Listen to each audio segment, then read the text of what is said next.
is you're raising fundamental issues, and you don't go raising every single issue.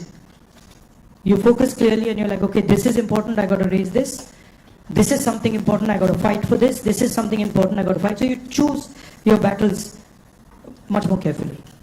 I think listening is putting myself in your position. So if you're a farmer, going into the person's life, going into the person's day-to-day life, and then understanding what he's trying to tell you. So listening is fundamental. And then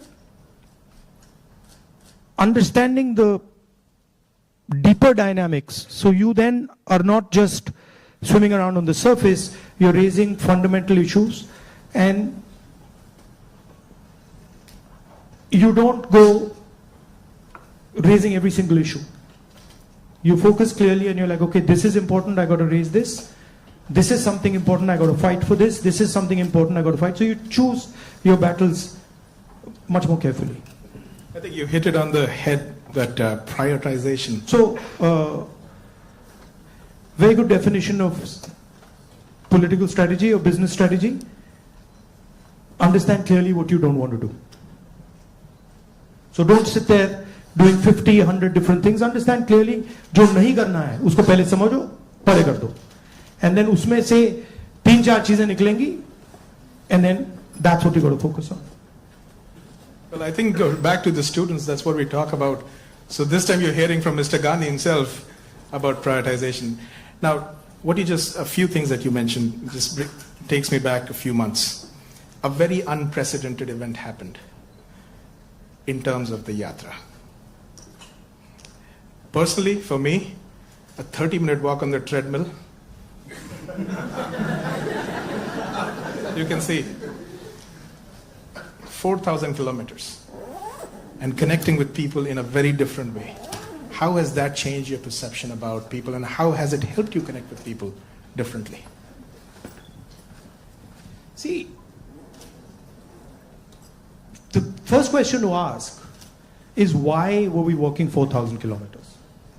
Right? You know, it's what created the need for us to do this? And the reason is that all avenues of communication in India were shut. Every single avenue, no matter what we did, it was all shut. We spoke in Parliament, that's not televised. We go to the media, they don't pick up what we say. We even go with documents to the legal system, nothing happens. So all our avenues were shut. And for a long time, we literally couldn't understand how to communicate. And then suddenly we hit upon the idea कि भाई अगर media आपको लोगों के पास नहीं ले जा रहा, इंस्टीट्यूशनल सिस्टम आपको लोगों के पास नहीं ले जा रहा, तो फिर डायरेक्टली चले जाओ. And then what better way to go directly than to literally go walking across the country? And so that's what we did. And I must tell you, in the beginning itself, I had a little bit of a knee problem. So 3-4 days into it, I was like, "Ye kya kar diya?" I was like, you know, because you get up in the morning, I go running, and so you get up in the morning and you say, "Okay, I'm going to go run 10 kilometers," and they're like, "ठीक है." And then you get up in the morning and you say, "I got to walk 4,000." It's a completely different paradigm, you know. So there was moments of that, okay, this is quite a big thing. But it went surprisingly easy. It was not difficult at all. And it fundamentally changed the way I think about my work. I would say that it completely changed how I view politics, how I view our people, how I communicate with our people, how I listen to people, and not just me. There were many people involved in the Yatra, and all of us. And to me, the most powerful thing that happened organically on its own we didn't actually do it, it just happened, was that we introduced, certainly for the first time in India, possibly for the first time in many, many countries, the idea of love in politics. And this seems strange, you know, it's a strange thing because you look at the political discourse in most countries and you will never find the word love in that discourse. It just doesn't exist anywhere.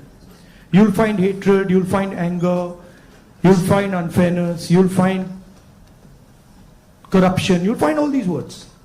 But you will never find the word love in the language. And the Bharat Jodo Yatra actually introduced that idea into the Indian political system. And it has amazed me how that idea has worked. So now when you reflect on the Yatra, you think about, you know, some of the key moments that happened. Is there any, like an aha moment that you want to share with us that you never expected it to happen, but it happened in a positive way? I'll tell you what I realized. And many of you people who are in business school and other public facing spaces, I realized that actually when I was in the Yatra was speaking on its own.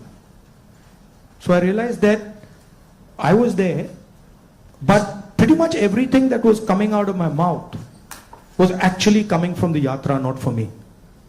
Right? So there was thousands of people, they were telling me things, it was going, I was listening to them, they were telling me things, and then their words were coming out of my mouth. So I was not communicating as Rahul. I was communicating as the Yatra was communicating. And it took me a little while to figure this out, because first I was like, oh, I'm giving a speech and I have this idea and I'm going to say this. But then suddenly it started to occur to me that every single thing coming out of my mouth is actually things people have said to me. And the most beautiful example of this was this slogan that came, which is "Nafrat ke bazaar mein mohabbat ki dukaan khol rahe ho," right? Now you're clapping, but the slogan did not come, it was not my slogan, right? It was not even a slogan of the organizers. It was a guy who came, I saw him, and he was walking with us, and there was a rope which used to surround us, and he was trying to come in, and he couldn't come in. The police would beat him. So I saw him once there, then I saw him somewhere else. And then I told Alankar, who's standing there, I said, "Dekho, usko le aao." So anyway, Alankar went looking for him, he had disappeared. Then after some time he came out, he charged through the police, and then he pointed at me like that. And he said, "मैं जानता हूँ आप क्या कर रहे हो, मैं जानता हूँ आप क्या कर रहे हो."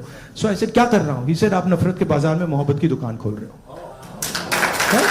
So then I realized that this is not me. This is the sentiment of the crowd that is speaking. And so that would happen again and again. It would happen sometime. Once it happened when a woman came up to me, held my hand, is walking, and I could feel that something was wrong with the way she was holding my hand. So I said, "क्या हुआ?" She said, "वो मुझे मार रहा है." I said, "कौन मार रहा है?" He said, "मेरा पति मार रहा है." तो I said, "मतलब?" She said, "नहीं, वो अभी मुझे मार रहा था, मैं भाग के आई हूं." So I said, "तो क्या करूं?" तो I said, "पुलिस वालों को बताएं?" She said, नहीं, पुलिस वालों को मत बताओ." I said, "क्यों?" She said, "और मारेगा." Now, that's a sentiment of thousands and thousands. I realize that's a sentiment of thousands and thousands of women.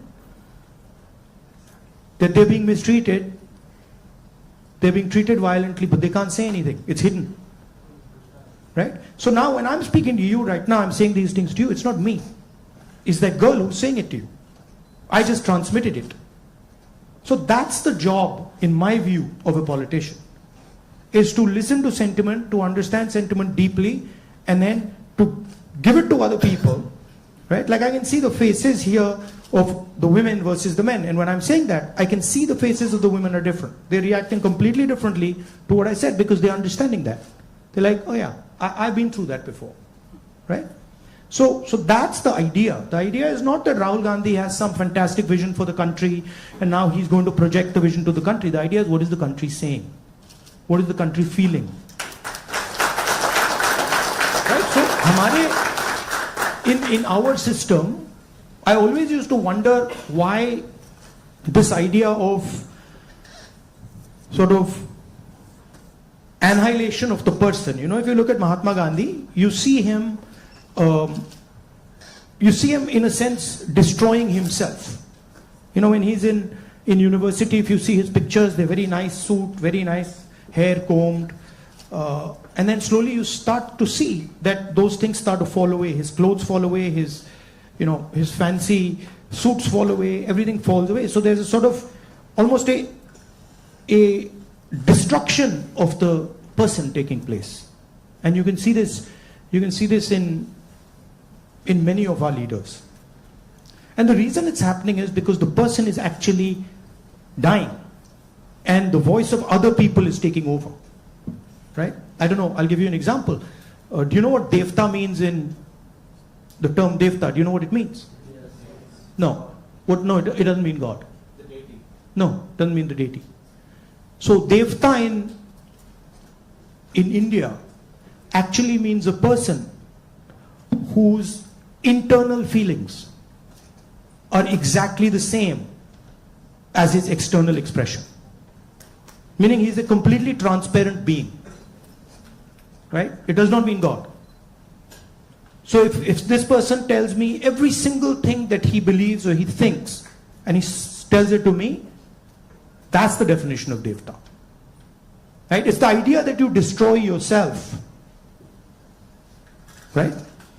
So to me, that is interesting about our politics.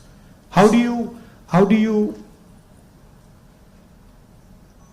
suppress your own ideas?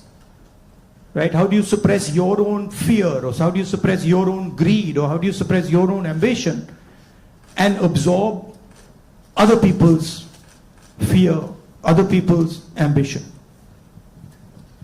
I think before we go to the next question, this needs a big round of applause. So he just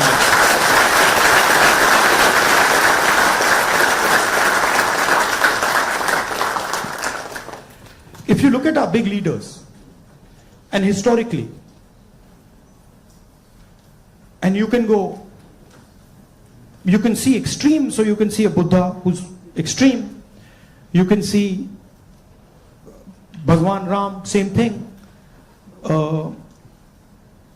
you can see Mahatma Gandhi. The basic idea is the destruction of the identity.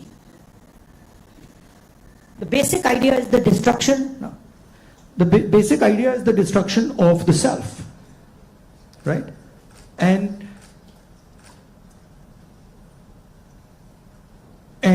listening to what others are saying. So to me, that's Indian politics.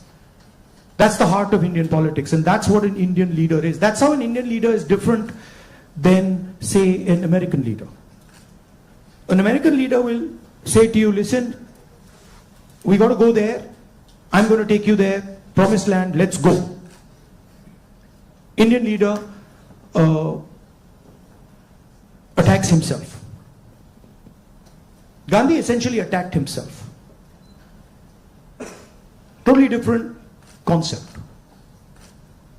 In some words, in some ways, Bharat Jodo Yatra was an attack on myself. 4,000 kilometers chalna hai, risk hai, goli lag sakti hai, chodo. Let's see what happens. So then that generates a completely different way of thinking and a completely different relationship with people. You know? Idea of Shiva, basically. When they say Shiva is the destroyer, what is he destroying? Himself. That's the idea. Right? He's destroying his ego, he's destroying his structure, he's destroying his beliefs. So Indian political thought, Indian political action is all going inwards. But I mean, I think we might be getting too philosophical. So A good scientist is also that. I agree. Or a good engineer is that. Good yogi is that. In fact, if you're good at pretty much anything, you are destroying yourself in some way. I need a pause for that. I need to pause. One of the important threads in this fabric that we talk about is the youth, and they have a very strong role to play. And especially when you look at US and India, and I see all the students that come in, one of the greatest joys for us here is to work with our students. They just energize us beyond limits. More than 300,000 of them are in the US. About 4,000 of them from India are here at UTD. Where do you see them playing a role in the large scheme of things that India is poised towards? These ambassadors who are sitting here, and of course there are some who have come before and are doing great things here in the US.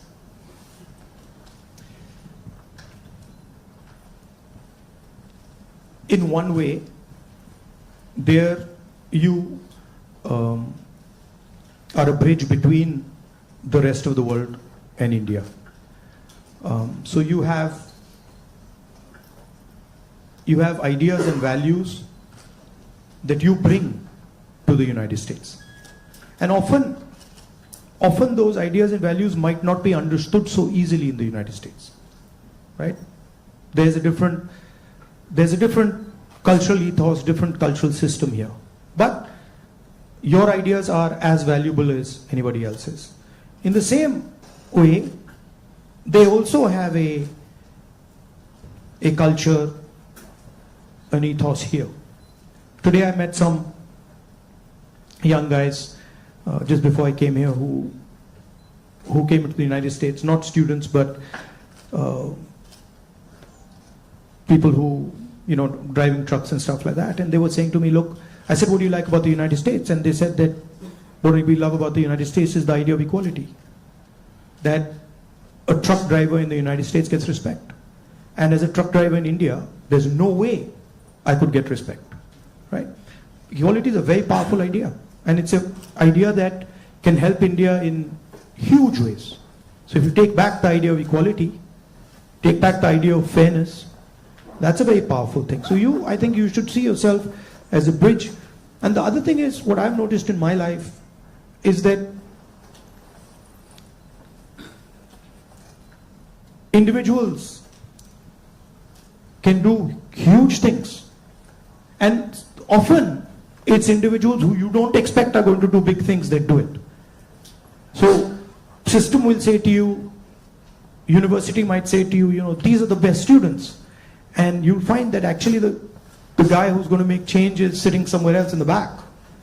And the university has a way of, making that person feel uncomfortable and said, you're not doing well, your grades are not, you're not getting a 4.0. And then suddenly you find the guy who's not doing so well has done much better in life because he's into the habit of questioning things, asking himself, why is it like this and not like that? And sometimes institutions don't react well to that. If they see you always asking questions, they might say, yaar, disturb kar raha hai isko, chup karo, piche baitho, piche bhejo. So that idea of questioning, that idea of resistance, that idea of being a little disruptive, disturbing a little bit, this is a very powerful idea. I use it in my work also. The idea of creating a disturbance.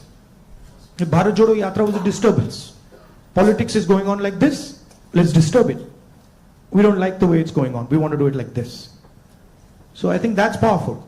If you understand the culture you're operating in, understand your culture, and then have this sense of, how can I do something to bridge it, how can I do something to disturb it, it's powerful. Talking about the same youth, I think the life of anybody who's young and is in some, like the 20s, the life is like a soap opera. Every day there is a new challenge. There is something that is. It's the life of somebody who's in his 50s, 60s, 70s. The soap opera continues. It's not that the soap opera stops at 30, yeah? Let me tell you. In fact, in many ways, the soap opera becomes much more dramatic later. Multiple soap operas start up. But so they have concerns. They have concerns about doing well in life. They're starting off maybe a professional career. They have questions about whether they'll do well or not. Employment also happens to be a key area and I feel across the world right now the youth is kind of rippling through that, a phase where there are questions about where they will land professionally from an employment perspective.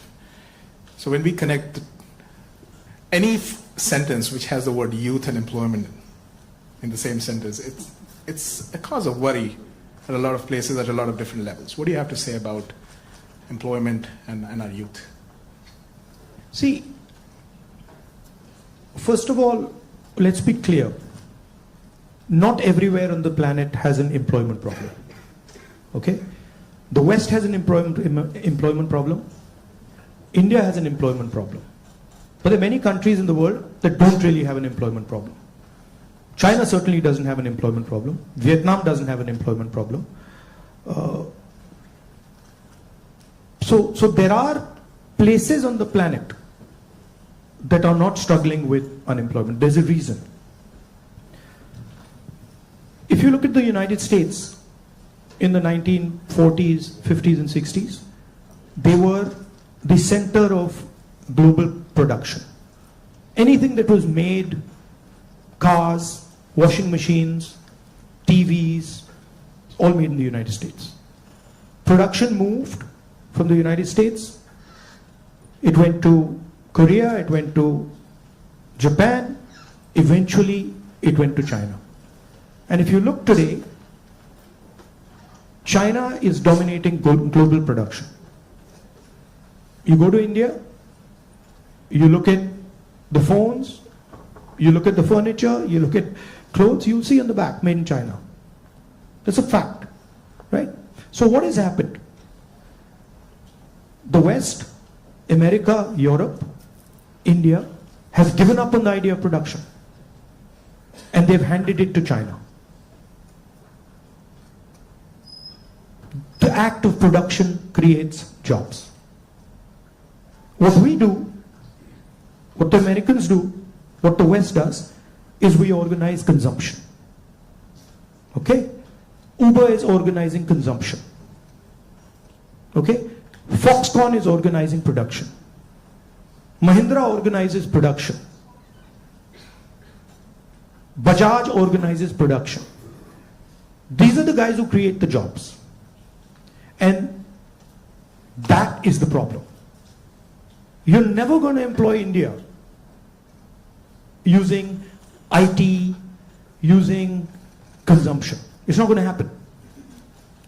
So India has to think about the act of production and organizing production. And India has to, it's not acceptable that India simply says, okay, manufacturing, what you call manufacturing or production is going to be the preserve of the Chinese, it's going to be the preserve of the Vietnamese, it's going to be the preserve of the Bangladeshis, right? Bangladesh completely outcompetes us in textiles. Regardless of the problems they're facing right now, they wiped us off. They wiped us clean in textiles, right? So we have to reimagine how to produce in a democratic environment.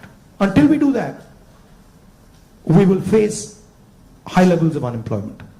And frankly, it's not sustainable. So you're going to see that if we carry on down this path of forgetting about manufacturing, you're going to see massive social problems coming in India and in the United States and in Europe, right? The polarization of our politics is because of this. We're getting ready to ask a few questions from the audience. Can we have the runners with the mics? But while we do that, Rahulji, in this, what you just spoke about, that even if people are fine with the way their jobs are and they're secured, we have a new challenge in the name of AI. And there's a lot of fears around that AI is going to take jobs away. Do you feel so as well? again, see, every time you get a new technology, the argument is made that it's going to take jobs away, right? When computers first came, it's going to take jobs away. When calculators first came, it's going to take jobs away. ATMs came, it's going to take jobs away. Okay, this is a fact. Now, what happens is, it does take jobs away from some people and then transfers them to other people, right? So, I'm not of the view that jobs will vanish, but different type of jobs will be created and different types of systems will benefit more or less, right? I think, for example, the IT industry in India is going to have a real big serious problem because of AI. But I don't really think a Bajaj making scooters is going to have such a big problem, right? So it's going to hit different people differently. It's going to take away some jobs, it's going to add some jobs. And if you're positioned properly, it's an opportunity. And if you're positioned badly, you're in trouble. I mean, I remember Mr. Vajpayee gave a speech that Indians don't need computers, right? And somebody else gave a speech that Indians don't need English. Computers created millions of jobs in India. It's a fact. So it depends. It depends how flexible you are and how well you're looking at the future. Thank you so much. We do have some folks here who would like to ask a few questions. So, can we get a mic here, please? Mr. Shroff, right here. Oh, Okay. First, let me Okay. add two questions. So first of all, thank you for the opportunity. Let's keep it to one question, please. Yeah. Yes, one question. So India has a young population.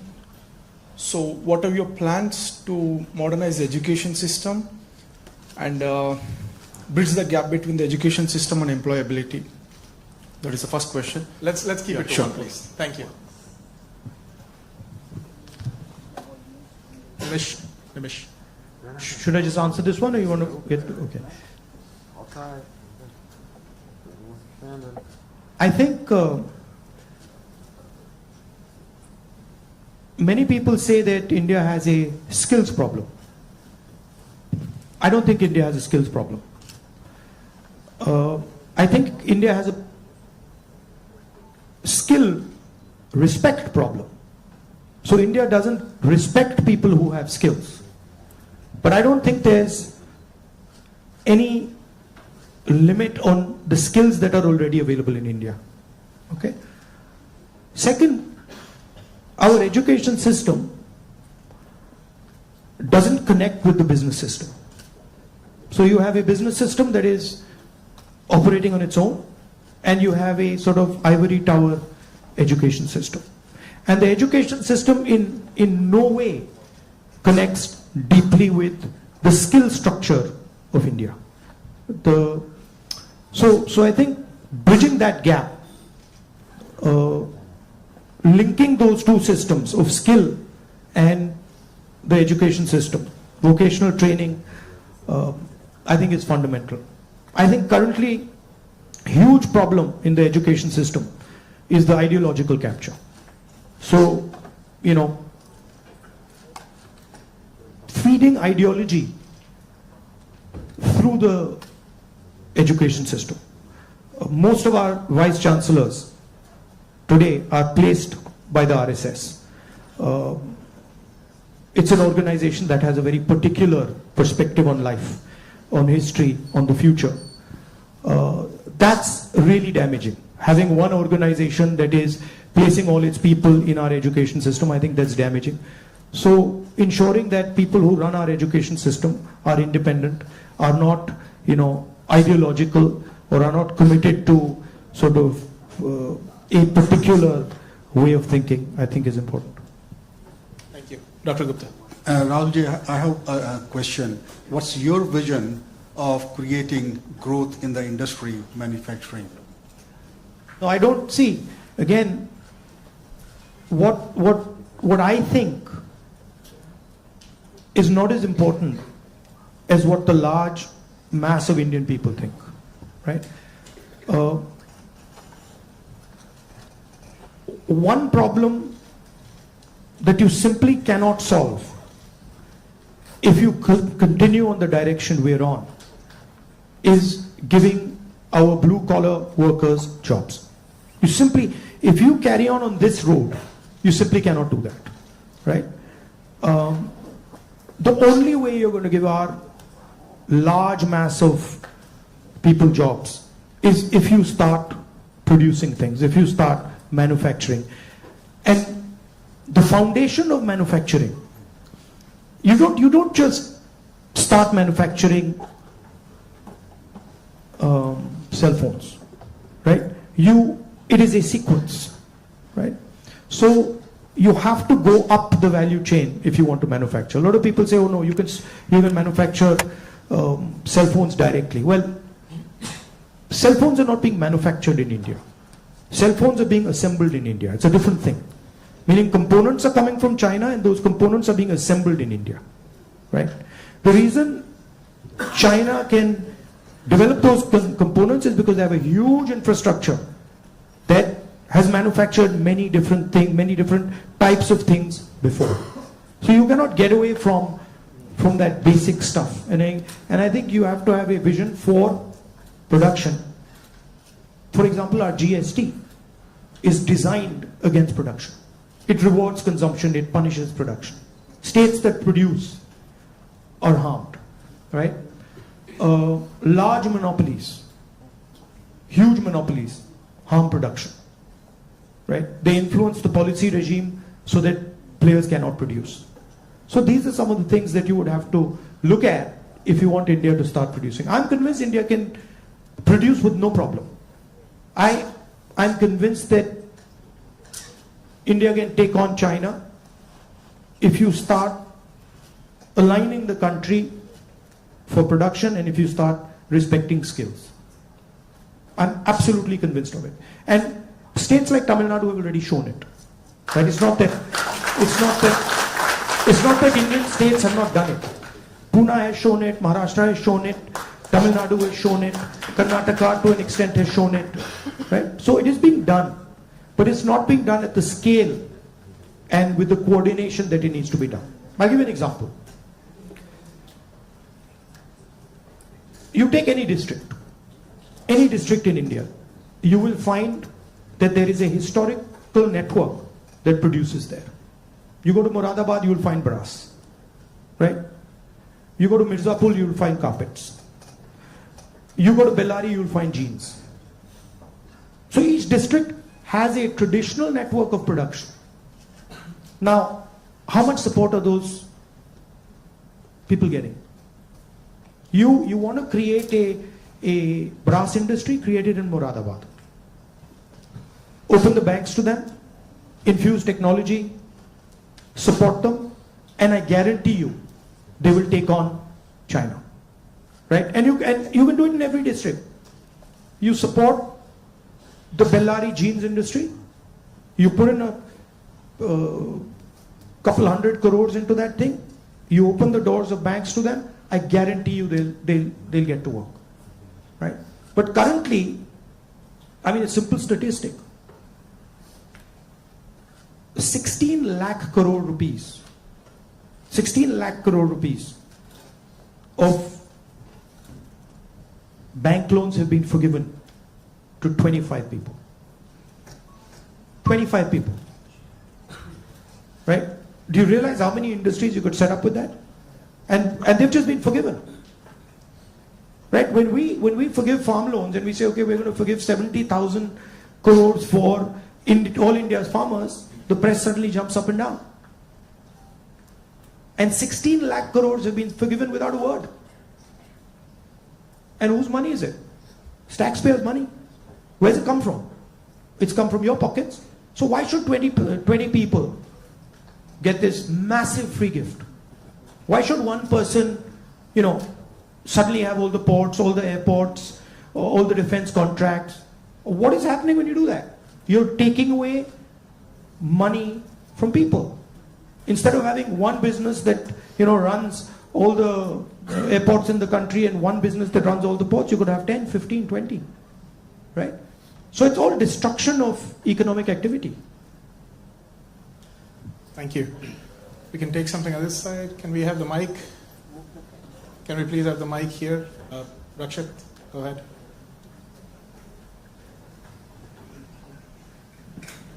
Hello, Rahulji. My name is Rakshit. First of all, thank you so much for being here. We feel so privileged. So my question is, how do you think we as students and youth contribute to and get involved in public service and the development of our country? Come and work with us. We can show you. But realize that it's not a, neither is it easy, and it's not fun all the time. It can be unpleasant, it can be hard, but it's got its, you do get gratification from it, but it's not easy. And if any of you are interested in it, we run internships and we put people into our system and train people. Thank you. We had a question here. Mr. Shri. Rahulji, first of all, thank you for coming here and gracing UTD with your presence. I'm a faculty and I also represent a lot of students, so I'd like to ask, for everything we look at it and say there is always something you can even do better for something that you haven't done successfully. So looking back, Bharat Jodo Yatra was so successful. Couple of things what you could have done differently if you did it now. No, look, every single thing that you do, I mean, I'm sure if we sit down and say, okay, Bharat Jodo Yatra, we could have done it better, right? There's nothing that you do that you couldn't have done better or you can't do better. And that's just how life works. And these are choices. So I don't think I've ever done anything perfect in my life. And I don't think I will ever do anything perfect in my life. But it's a learning experience, right? So you start off, you try something, doesn't work, you do it again, and then it works. Yeah. Thank you. Take another question. One thing that I didn't think was important, because of something my father said to me once, which is strange, which turns out is quite important, which is that once my father told me, look, if you work properly, you don't need to tell anybody about it. Work speaks for itself. But it's actually not true. It's a strange thing, it's not true. You've got to communicate it. And the one thing I have fundamentally changed is that earlier I would do something and I wouldn't communicate it. And now I do something and I communicate it. It's not actually my nature. My nature is actually just to do it and not communicate it. But I think it is important that you communicate. It should be a two-way trust. Yeah.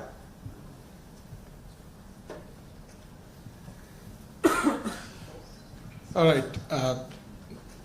Yes, let's go there. Can we have the mic? My eyes feel like a lot of machine right now. I'm trying to pick up which one I see. Where is the mic? Jitesh? Go ahead.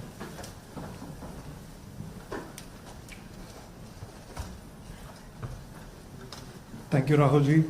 So, as my friend Rakshit was saying, like public into service or public into politics, which one you prefer? Like one Indian youth should be more into service or like complete into politics? Look, don't have a rigid idea of what political action is.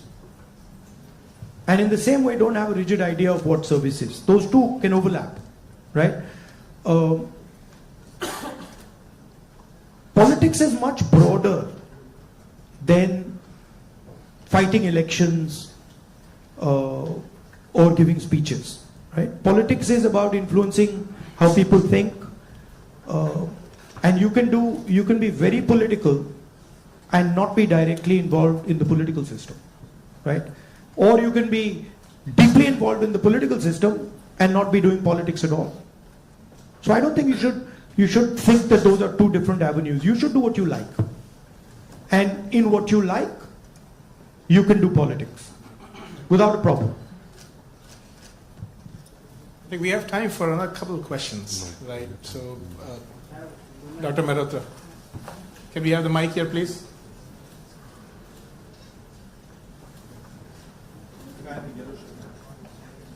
I'll get it. Okay.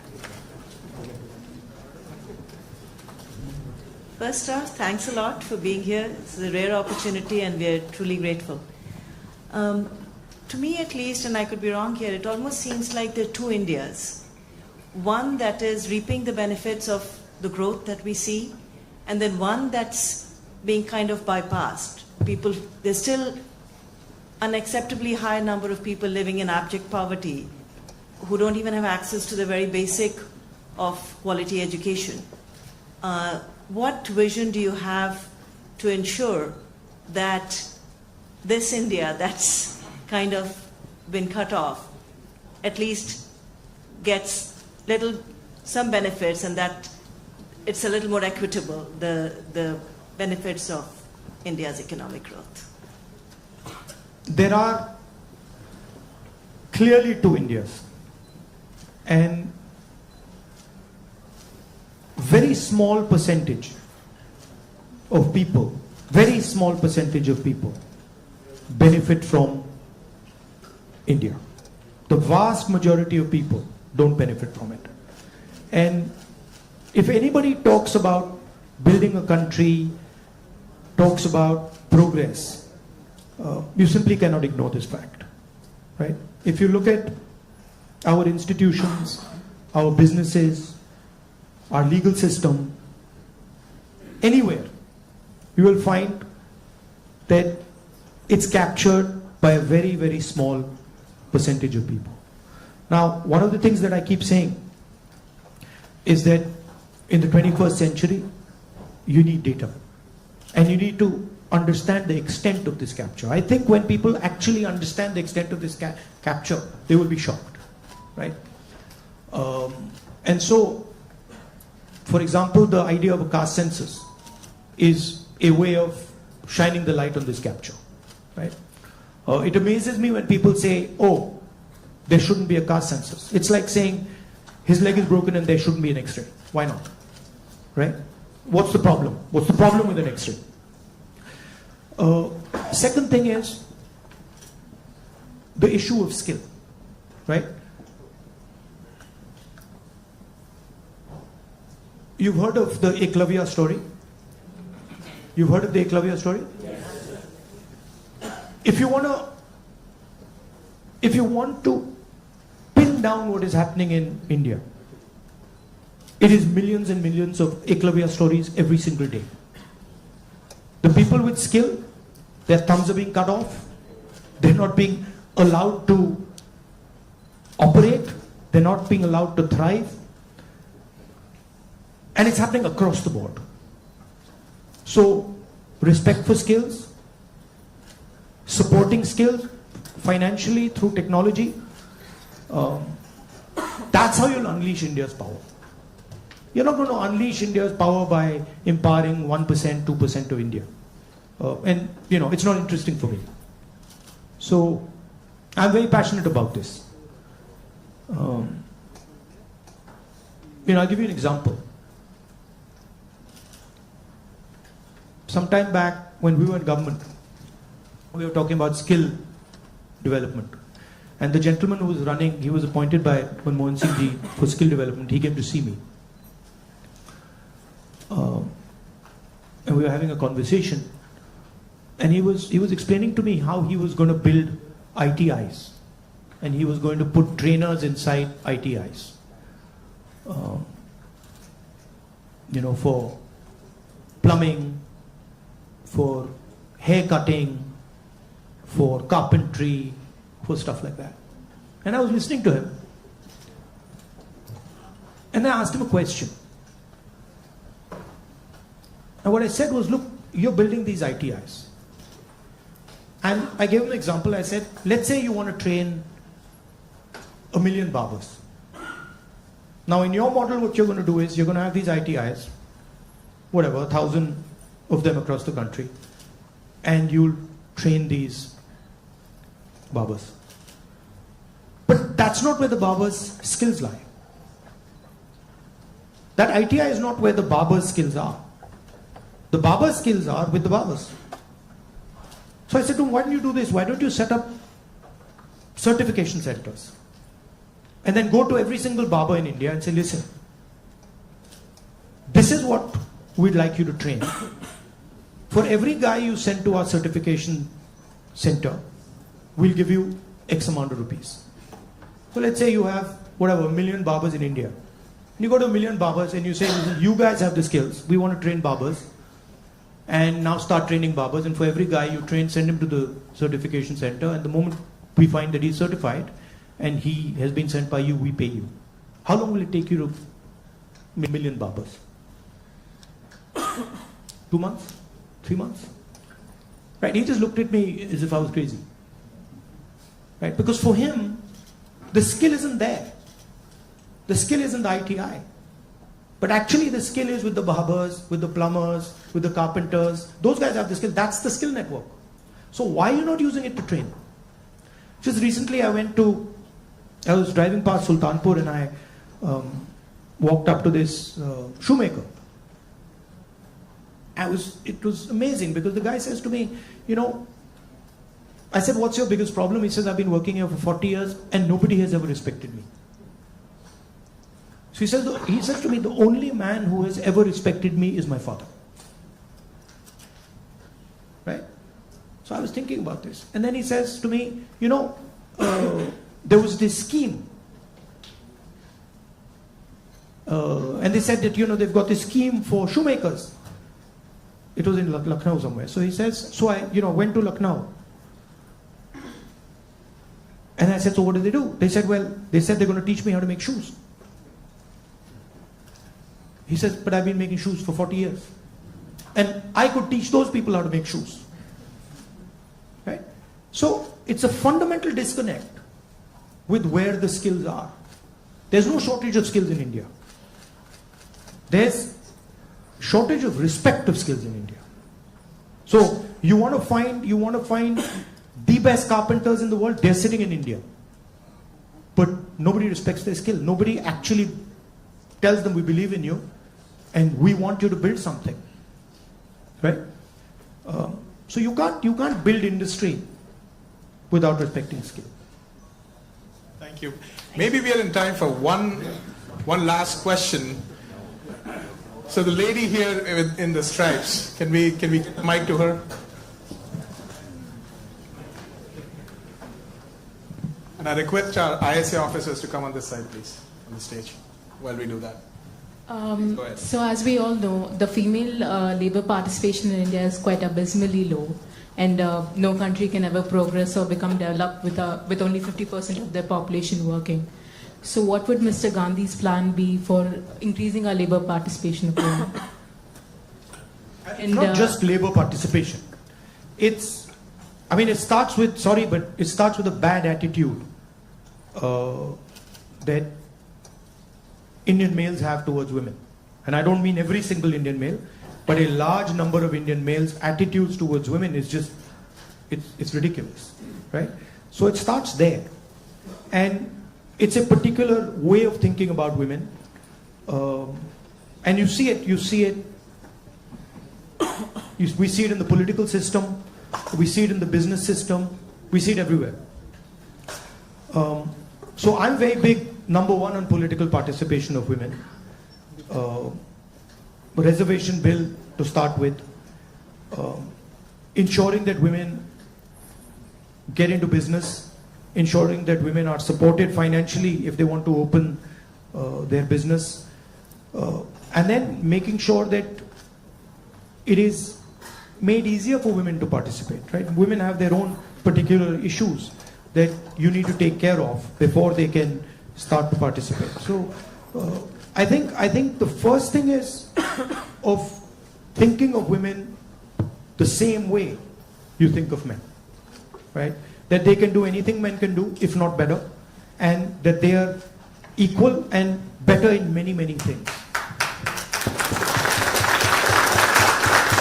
Yeah. Also, by the way, this is part of the ideological fight between the BJP and us, right? The BJP and the RSS believe that women should be restricted to a particular role. They should stay at home, they should cook the food, they should not talk too much, right? And we believe that women should be allowed to aspire to whatever they want to do. Well, Mr. Gandhi, if I just say that it was great having you on campus, that is a big, big understatement. But can we give him a round of applause?